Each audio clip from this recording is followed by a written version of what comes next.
मैं तो जोरू का गुलाम बन के रहूँगा, और जोरू जोरू का गुलाम बन के रहूँगा, जोरू का गुलाम। जी हाँ दोस्तों, स्वागत है आपका कमलेश की इंग्लिश में। और हम आपके लिए रोज नए नए शब्द लेकर आ रहे हैं जो हमारे रोज के जीवन में हमें बहुत काम में आते हैं। और उनमें से एक शब्द हम लेकर आए हैं जोरू का गुलाम। इसके साथ ही बहुत सारे वर्ड्स लेकर आए हैं आपके लिए, जो प्यारे प्यारे वर्ड्स हैं। दोस्तों, हम आपको हंसी में, मजाक में, गीत के माध्यम से, जोक के माध्यम से इंग्लिश सिखाने का प्रयास कर रहे हैं। हमारा उद्देश्य एक ही है कि बस इंग्लिश हम सीख जाएं और हमारे जीवन में हमें कुछ इंग्लिश काम में आए। और इसीलिए हम आपको लर्न बाय फन, है ना, खेल खेल में हम आपको शिक्षा देते हैं। ना, मैं भी आपसे सीख रहा हूँ, आप जो कमेंट करते हैं उससे मैं नए नए काम करने की कोशिश करता हूँ। देखिए, हमारा आज का वर्ड है जोरू का गुलाम। अब देखिए, जोरू का गुलाम अभी तो सभी तरफ हम देखेंगे, है ना।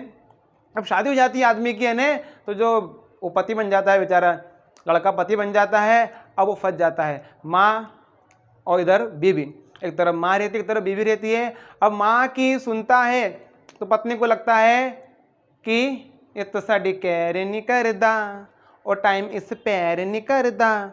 और अगर पत्नी की सुनता है तो मम्मी बोलती है, मैं लड़का 2 महीने पहले अच्छा था, शादी के पहले 2 महीने में भवानी के चक्कर में जोरू का गुलाम बन गया है।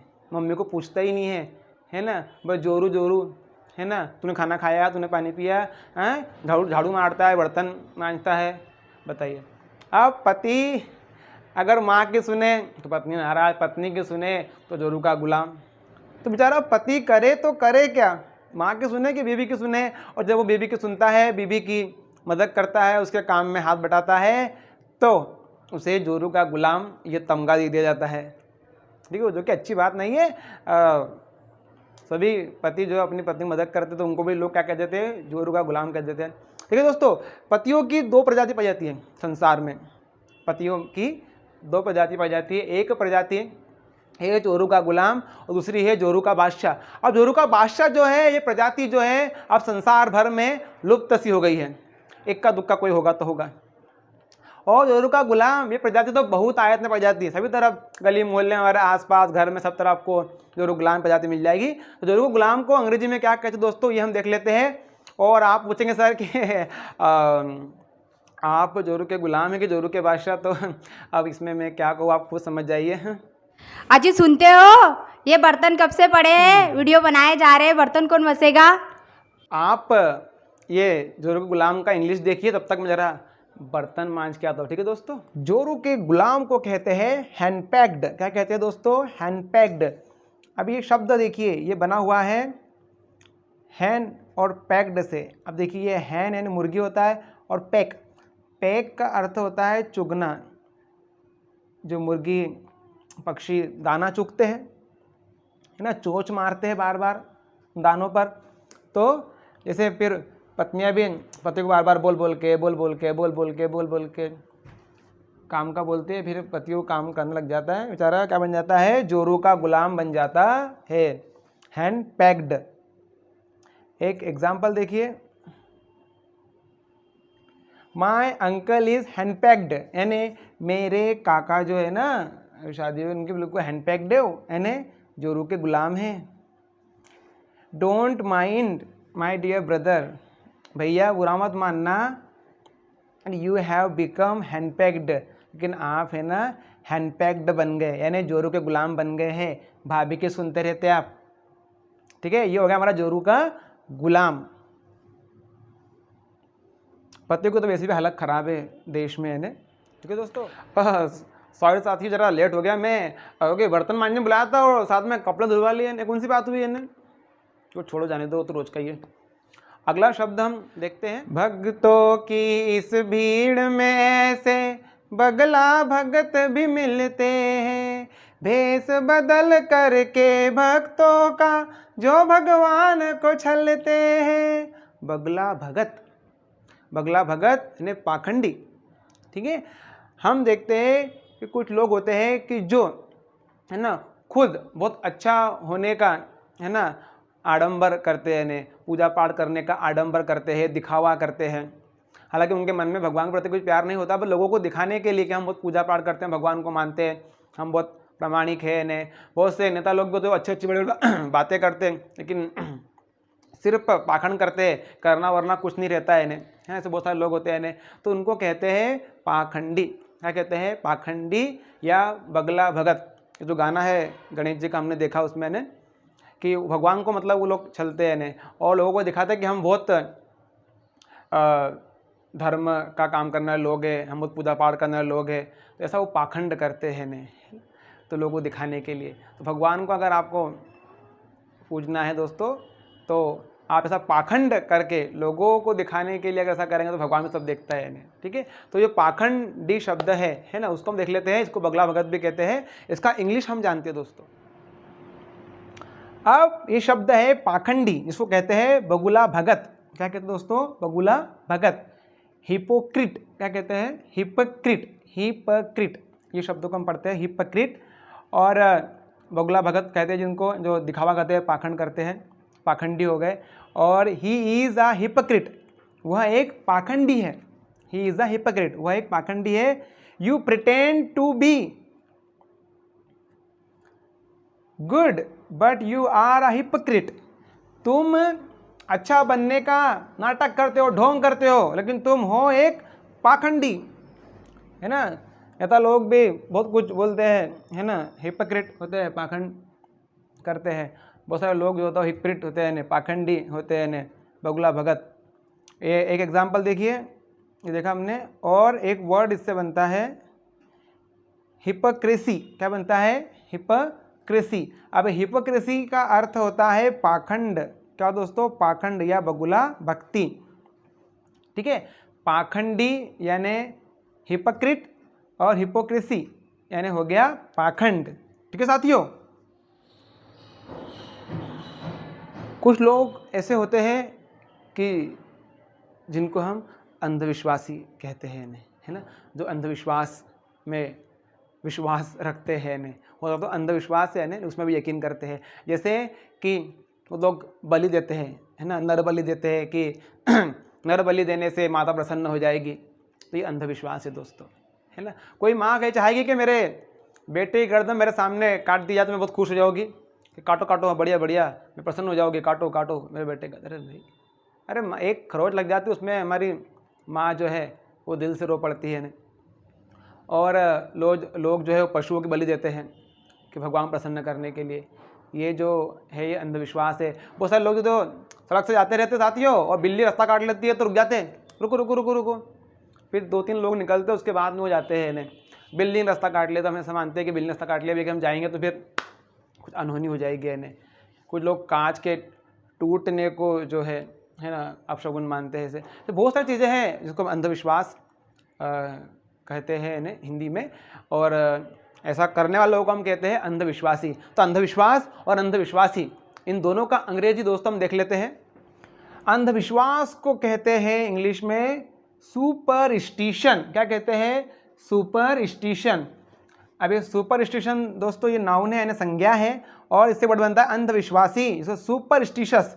अब ये सुपरस्टिशन का सुपर से कोई लेना देना नहीं है। अरे तुम तो बिल्कुल सुपर, थैंक यू, स्टिशस है ना, सुपरस्टिशन हो तो आदमी खुश हो जाएगा, मुझे सुपर बोला सुपर बोला। अरे सुपर नहीं बोला भैया, सुपरस्टिशन यानी होता है अंधविश्वास, और तुम सुपरस्टिशस हो यानी तुम्हें सुपर बोला, सुपर नहीं बोला भैया, तुम्हें कहा अंधविश्वासी। तो अंधविश्वास है ना सुपरस्टिशन, और अंधविश्वासी है ना सुपरस्टिशस, ये एडजेक्टिव है इन्हें, ठीक है। अभी देखिए, अकॉर्डिंग टू सुपरस्टिशन, अंधविश्वास के हिसाब से breaking a mirror brings bad luck. कांच का टूटना क्या है? ये दुर्भाग्य लाता है, ऐसा लोगों में प्रचलन में है अंधविश्वास के हिसाब से। फिर he is a superstitious about the number 13। अब यह किसी चीज़ को लेकर आप अगर आपका मानना होता है कि इस चीज़ से आपको फायदा होता है, ये लकी रहता है आपके लिए, ये ऐसे मतलब उस अर्थ में भी सुपरस्टिशियस शब्द है अंधविश्वासी, कि he is a superstitious about the number 13, यानी 13 नंबर को लेके उसके मन में बहुत अंधविश्वास है। कोई भी काम मतलब करता है तो वो 13 नंबर वाला ही करता है इन्हें, ठीक है। प्लाट भी 13 नंबर का लेगा, ठीक है। कोई चीज़ खरीदना हो वो भी मतलब कि फिर 13 के हिसाब से आंकड़ा नाच हिसाब से वो काम करता है, ठीक है। उसको सुपरस्टिशस, ठीक है, अंधविश्वास, सुपरस्टिशन, अंधविश्वासी, सुपरस्टिशस। लॉकडाउन के पहले हम सब लोग दोस्त जो है ऐसे घूमने गए थे एक जगह, और बढ़िया नाश्ता चल रहा था, बढ़िया जूस वूस पी रहे थे, और भाई पैसे कौन देगा, तो सबने मिलकर बोले पैसे तो भैया डॉक्टर महेंद्र देंगे ने, है ना। चंदू प्रजापति थे हमारे, जितेंद्र राठौर साथ में थे, शुभम भाई, सभी लोग साथ में थे।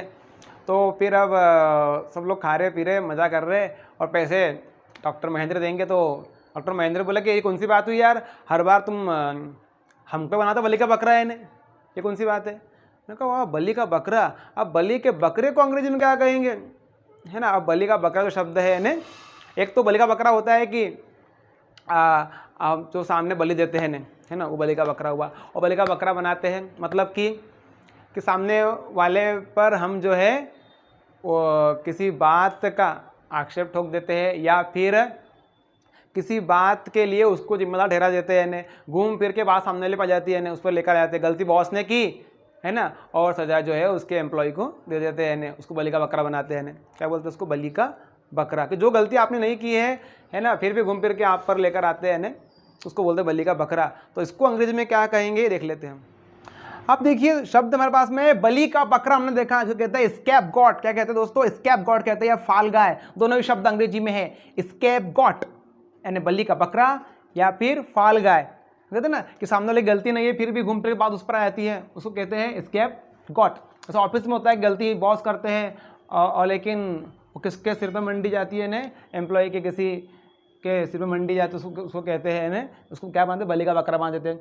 कहीं पर कुछ साजिश करते हैं तो एक आदमी फंसा देते हैं, उसको बनाते हैं बलि का बकरा बनाते हैं। हम दोस्त लोग आपस में पार्टी वार्टी करते हैं बढ़िया, तो एक को पकड़ते चलो भैया, अरे कौन देगा पार्टी, कौन देगा पार्टी, अरे मोहन देगा यार, मोहन देगा, अरे महेंद्र देगा, डॉक्टर महेंद्र देंगे, है ना, जितेंद्र राठौर देंगे, तो भैया कौन पार्टी देगा, है ना। तो ऐसा हम क्या बनाते हम लोग को, फिर सब माहौल बनाते हैं और उसको बलि का बकरा बना देते हैं। देखिए, why are you making me a scapegoat, why are you making me scapegoat, अरे यार तुम मुझे क्यों बलि का बकरा बना रहे हो यार, है ना। Example, Tinu is always made a scapegoat by his friend, है ना। टीनू है हमारा दोस्त है ना, उसको क्या करता है, अपने दोस्तों द्वारा उसको हमेशा क्या बनाया जाता है, स्केपगॉट, बलि का बकरा बनाया जाता है। कुछ लोग इस देश में रहते हैं और इस देश में रहकर ही इस देश को नुकसान कैसे पहुंचाए, कैसे पड़ोसी दुश्मन देशों के साथ मिलकर भारत को नुकसान पहुंचाए, भारत को गाली दे, भारत का अपमान करे, भारत के झंडों का अपमान करे। ऐसे लोग विदेशी ताकतों के साथ मिलकर देश को नुकसान करते हैं और उनको कहते हैं गद्दार। क्या कहते हैं उनको, गद्दार। और जो काम करते हैं उसको कहते हैं गद्दारी। और ऐसे गद्दार लोग इस देश में हैं, उनको हमको एक बात बताना दोस्तों, कि जिस थाली में खाते उसमें छेद नहीं करते। देश से गद्दारी अच्छी बात नहीं है। तो ये गद्दार शब्द का अंग्रेजी क्या होता है दोस्तों, ये हम देख लेते हैं। और जैसे पृथ्वीराज चौहान जो है वो गद्दार की वजह से मारे गए थे, ऐसे बहुत सारे जयचंद इस देश में आज भी दोस्तों, जिनकी वजह से भारत को नुकसान हो रहा है, हमारे देश की अस्मिता को नुकसान हो रहा है, हमारे देश के भाईचारे को नुकसान हो रहा है। तो जो गद्दार है, उन गद्दारों को 4 लाइन हरिओम पवार साहब की भी मैं सुना देता हूँ। जिनको भारत की भूमि ना भाती हो, भारत के झंडों से बदबू आती हो, जिन लोगों ने माँ का आंचल फाड़ा है, दूध भरे सीने में चाकू गाड़ा है, गद्दारों को धरती में जिंदा गड़वाने निकला हूँ, मैं घायल घाटी के दिल की धड़कन गाने निकला हूँ। गद्दार, तो गद्दार शब्द का अंग्रेजी क्या होता है दोस्तों, ये हम देख लेते हैं। हमने फिल्म देखी थी बाहुबली, जिसमें उनका जो राजमंत्री होता है वो कालकेय को जो है सभी जानकारी दिखाया जाता है, सेना की पूरी जानकारी, तो गद्दारी करता है इन्हें। जो लोग हमारे देश के होते हैं लेकिन दुश्मन सेना का साथ देते हैं, दुश्मन लोगों से मिल जाते हैं और अपने निजी स्वार्थ के लिए वैसा करते हैं दोस्तों, और बाद में उनका भी कुछ भला नहीं होता। ऐसे लोगों को गद्दार क्या कहते हैं, गद्दार कहते हैं, ठीक है। और हमारे कितने क्रांतिकारी, कितने देशभक्त, झांसी की रानी जो है, ऐसे कितने देशभक्त है, क्रांतिकारी है, जो गद्दारों की वजह से मारे गए हैं, ठीक है। कितने सारे हमारे योद्धा जो है वो गद्दारों की वजह से मारे गए दोस्तों। तो इतिहास गवाह रहा है कि गद्दारों ने ही भारत को गुलाम बनाने में मदद की है और गद्दारों ने ही भारत को बहुत बार जो है हराने की कोशिश की है। लेकिन हमारा अखंड भारत जो है, इसका हर नागरिक जो है वो देशभक्त है। ठीक है दोस्तों, तो गद्दार को अंग्रेजी में क्या कहते हैं, इसकी हम अंग्रेजी देख लेते हैं। गद्दार, ट्रेटर, देशद्रोही, गद्दार। देखिए दोस्तों, ये गद्दार होता है ट्रेटर, जो गद्दारी करते उसको गद्दार कहते हैं इन्हें। और अपने देश को मदद ना करके दूसरे दुश्मन देशों को मदद करना, दूसरे लोगों को मदद करना और अपने देश को नुकसान पहुंचाना, क्विजलिंग यानी गद्दार है वो, देशद्रोही है, ट्रेटर है, गद्दार है। बहुत सारे लोग भी जब पार्टी छोड़ के चले आते हैं दूसरी पार्टी में, राजनीति में, तो अभी तक आदमी उस पार्टी में रहता था उसको बहुत सम्मान से बात करते, और जैसे ही पार्टी छोड़कर गया सामने वाली पार्टी में तो क्या बोलते फिर, अरे गद्दार है वो, ट्रेटर है वो, क्या बोलते गद्दार बोलते हैं। ऐसे भी गद्दार शब्द का उपयोग करते हैं। और जो देश के खिलाफ जाता है उसको कहते हैं दोस्तों गद्दार कहते हैं। हमने एग्जाम्पल देखा बाहुबली पिक्चर के अंदर भी, आपने जयकन सिंह का एग्जाम्पल हमने देखा। अभी देखिए, ही टर्न्ड, आप देखो गद्दार बनने के लिए शब्द है बिकम ट्रेटर। क्या शब्द है, बिकम के साथ ट्रेटर लगाओ यानी गद्दार बनना, या टर्न के साथ ट्रेटर लगाओ गद्दार, टर्न ट्रेटर यानी गद्दार बनना, बिकम ट्रेटर यानी गद्दार बनना। अभी देखिए, ही turned became traitor and join the opposition, यानी वह गद्दार बन गया और अपोजिशन यानी विरोधी दल, सामने वाली पार्टी को ज्वाइन कर लिया। Jaichand was a traitor, quisling, Jaichand जो था एक ट्रेटर था। यानी जयचंद का नाम जब भी लिया जाता है तो गद्दारों के लिए लिया जाता है। आज गद्दार शब्द का समानार्थी हमारे भारत में शब्द बन गया है क्या, जयचंद। अगला देखिए, I am not a traitor, मैं गद्दार नहीं हूं। ठीक है, ऐसा भी एग्जाम्पल है। हमने सड़कों पर पशुओं को घूमते देखा होगा, जो गाय, भैंस, गधे, घोड़े घूमते रहते हैं, जानवर घूमते रहते हैं। अब उनका कोई मालिक नहीं होता, वैसे ही घूमते रहते हैं सड़कों पर, है ना। तो उनको कहते हैं आवारा पशु। क्या कहते हैं, आवारा पशु कहते हैं। बहुत सारे जानवर है, सूअर है, गधे बिल्कुल घूमते रहते हैं, आवारा पशु कहते हैं। अभी आवारा पशु को हम अंग्रेजी में क्या कहेंगे, इसकी इंग्लिश हम देख लेते दोस्तों। अभी जो आवारा है उसके लिए शब्द हमारे पास में क्या है, हमारे पास शब्द है उसके लिए स्ट्रे। ये नाउन भी और एडजेक्टिव भी है, संज्ञा भी, विशेषण भी है। आवारा पशु, स्ट्रे एनिमल्स, आवारा कुत्ते, स्ट्रे डॉग्स, आवारा बैल, सांड, स्ट्रे बुल्स। ठीक है, some stray dogs are there on the road, यानी सड़क पर कुछ आवारा कुत्ते हैं। अब देखिए एग्जाम्पल देखिए, हर बार सड़क जैम हो जाती है, तो there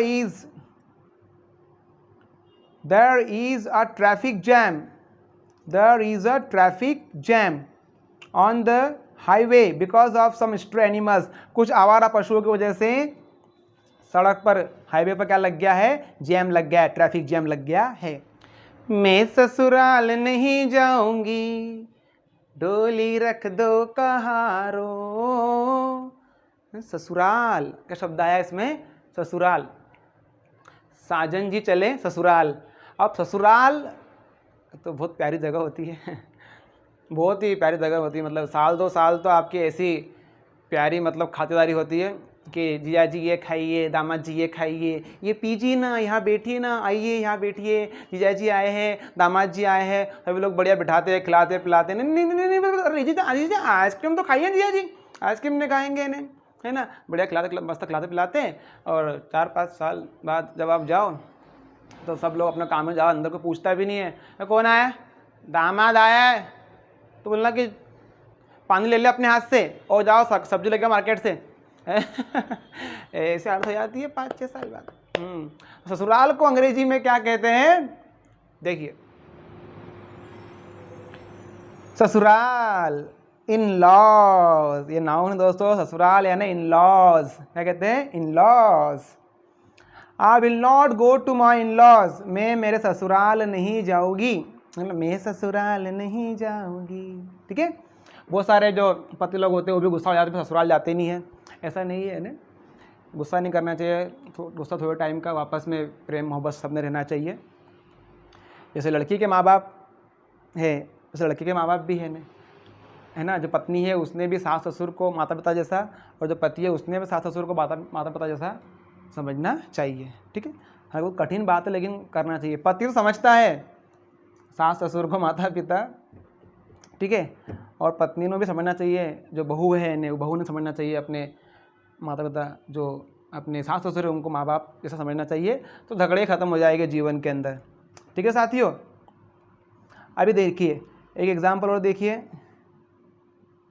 in my in laws every member is very nice, मेरे इन लॉज में, मेरे ससुराल में सभी जो मेंबर है वो बहुत ही प्यारे हैं, है ना, बहुत ही क्यूट से हैं। इस पर जो साली होती है वो हमको बहुत प्यारी लगती है ना, सिस्टर इन लॉ बोलते हैं। ससुराल जाकर तो हम आ गए है ना, ससुराल के बाद में फिर दुल्हन कहा जाती है ना, बहू आ जाती है। मायके, और तू मायके मत जाइयो, और मत जाइयो मेरी जान, तू मायके मत जाइयो। मायका, मायके को अंग्रेजी में क्या कहते हैं? झूठ बोले कौवा काटे, वो काले कौवे से डरियो। कहते ना, पत्नियां कहती है ना पति को, मैं मायके चली जाऊंगी तुम देखते रहियो। तो मायके को अंग्रेजी में क्या कहते हैं हम दोस्तों देख लेते हैं, क्योंकि मायका तो बहुत प्यारा लगता है लड़की को, और होना भी चाहिए, जहाँ माँ बाप का प्यार मिलता, दुलार मिलता है। मायके की अंग्रेजी देख लेते हैं। मायका, मायके को अंग्रेजी में कहते हैं दोस्तों पेरेंट्स होम। क्या कहते हैं? Parents home. मायका तो बहुत ही प्यारा लगता है इन्हें, लड़कियां रहती है शादी के बाद जब ससुराल जाते हैं फिर वापस मायके की बात निकलती है तो बिल्कुल आते हैं। और ऐसा कहते हैं कि मायके का कुत्ता भी प्यारा होता है इन्हें, मतलब कि मायके से इतना प्यार होता है लड़कियों को, इन्हें को होना ही चाहिए अपने माँ बाप से, और उस घर से प्यार होना ही चाहिए, बिल्कुल होना चाहिए। अभी एग्जाम्पल देखिए, वाइव्स यानी जो पत्नियां होती है, are always ready to go to their parents home, वो अपने मायके जाने के लिए हमेशा क्या रहती है? तैयार रहती है। My wife is eager to go to her parents home, मेरी पत्नी तो बिल्कुल ईगर यानी उत्सुक रहती है, उतावली रहती है कि माँ बाप के घर जाने के लिए, ठीक है साथियों। हमने आज बहुत प्यारे प्यारे शब्द देखे हैं, अंधविश्वास शब्द देखा हमने, पाखंडी शब्द देखा, जोरू का गुलाम शब्द देखा, मायका ससुराल देखा हमने, ठीक है साथियों, गद्दार शब्द देखा, आवारा पशु शब्द देखा। अब ऐसे बहुत सारे शब्द दोस्तों आपके लिए हम लाते रहेंगे। आप भी कमेंट बॉक्स में कमेंट जरूर कीजिएगा कि ये वीडियो कैसा लगा आपको, और इसको लाइक कीजिए, कमेंट कीजिए, शेयर कीजिए, और कुछ अगर आपको पूछना हो कि इस पर वीडियो बनाइए तो जरूर बनाएंगे। आप हमको सजेशन दीजिए दोस्तों, आप और हम मिलकर काम करेंगे। बहुत बहुत धन्यवाद आपका इतना प्यार देने के लिए, और इतना लाइक शेयर और सब्सक्राइब करने के लिए। जय हिंद।